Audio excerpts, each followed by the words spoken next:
যেতিয়া যেনে ধৰণৰ জইণ্ট কামবোৰ কৰি আছে BROৱে এক হিচাপে তেওঁলোকে ইনফৰ্মেলি তেওঁলোকে তেওঁলোকে নিজে বান্ধি দিছে।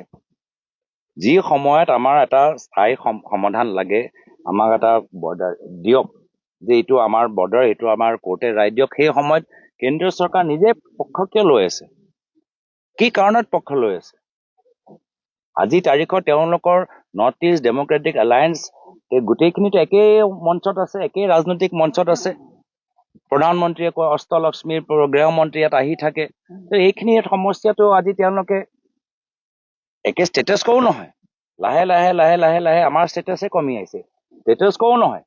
আমাৰ দিনত যি ষ্টেটাছ কো আছিলে 2016 চনলৈকে যদি আমাৰ ৰাজ্য চৰকাৰ ধৰে, 2014 চনলৈকে যদি আমাৰ কেন্দ্ৰীয় চৰকাৰ ধৰে, তাৰ সেইদিনালৈকেও যি ষ্টেটাছ কো আছিলে সেইটোও আমি ষ্টেটাছ কোটো আমি ৰাখিব পৰা নাই। আমাৰ লাহে লাহে লাহে আমাৰ অধিকাৰ কমি আহিছে।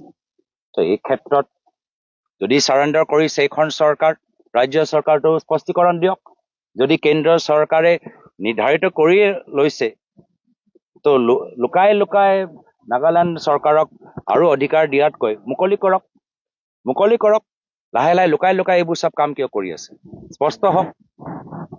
এই দাবী আমাৰ আছে কি তেওঁলোকে স্পষ্ট যে তেওঁলোকে চাৰেণ্ডাৰ কৰিছে, সেইটো তেওঁলোকে ৰাজ্য চৰকাৰে মুকলি কৰক। কেন্দ্ৰীয় চৰকাৰ ইতিমধ্যে নিৰ্ধাৰিত কৰি লৈছে, সেইটো তেওঁলোকে মুকলি কৰক। আৰু যদি এখন ৰাজ্য চৰকাৰে বৰ্তমানৰ বিজেপি চৰকাৰ যদি অসমৰ স্বাৰ্থত মাটিৰ সম্পৰ্কত সুৰক্ষা প্ৰদান কৰোঁতে আগতে যেনেকুৱা আছিলে, যদি সেই স্থিতিলৈ ল'বলৈ বিচাৰে, বিৰোধী দল হিচাপে আমাৰ সম্পূৰ্ণ সমৰ্থন থাকিব।